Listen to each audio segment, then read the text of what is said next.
Hello everyone, welcome back to Castlevania Symphony of the Night. Here we are with part number 6, I believe, in this series. So, we've already gotten our health up quite a bit from where it started out at. And we also have experienced how terrible spear guards can be. Oh man, these guys can suck it. Luckily, Hellfire is down to about a science now, so let's just get that working. And that timing works perfectly. Okay. So yeah, we're going to be going down towards the catacombs here in just a little bit. But first, I wanted to grab the life up or hearts up that we have over here. So max hearts are up here. Punch your way through here, and we have the bandana, I believe. I don't think you can go any further there. So let's look at the bandana. Okay, so we're going to be doing this instead of the sunglasses, which I didn't initially put on because they lower your thingy. They lower your intelligence, which is your magic level, I want to say. Anyway, this one actually raises your intelligence level by 1 and your defense level by 2, so we're definitely putting on the bandana here. Pretty nifty and useful upgrade at this point, because we really want our defense maxed out as soon as possible. I mean, Alucard starts off the game with like a defense at 40 and stuff, but we're slowly trying to recover to that level. Anyway, here's a slow way to fall down, is to, go this way instead of the other way. Defeating a few of these enemies, though, is pretty rewarding because the way you level up in this game is based off of, the difficulty of the enemy, basically. Your level compared to the enemy's level. So if you fight difficult enemies kind of early on, then that's it's a big bump up in your stuff. Anyway, we can go up this way a little bit as well. So I think that up here we have another upgrade we can grab, if my memory serves correctly.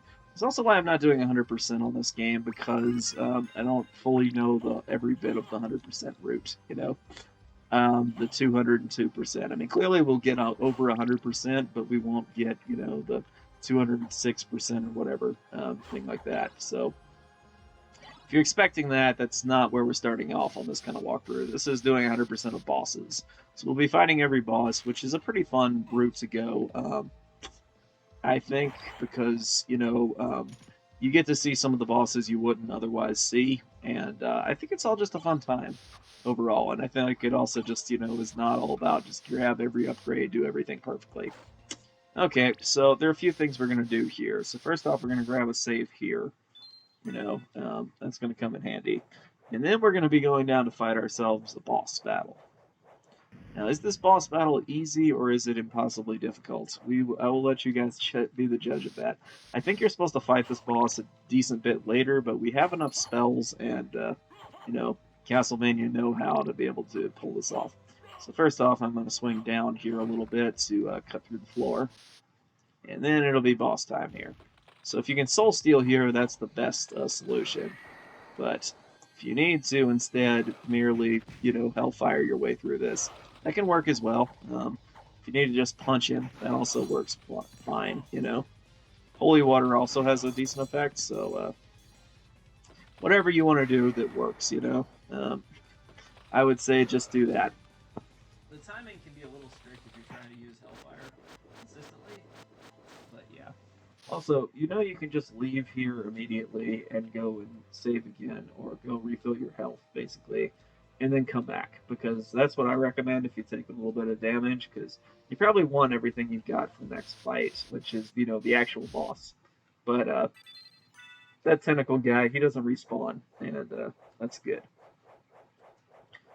But yeah, so we're going to have to battle our way through this. Later, we're going to grab the Holy Snorkel, as I like to call it. But it's actually called the Holy Symbol, but it acts like a snorkel, so, that's the thing about backdashing. Sometimes you accidentally do it out of the room. Anyway, Alucard hates water. I guess he just never learned how to swim. I don't know, but he doesn't like water.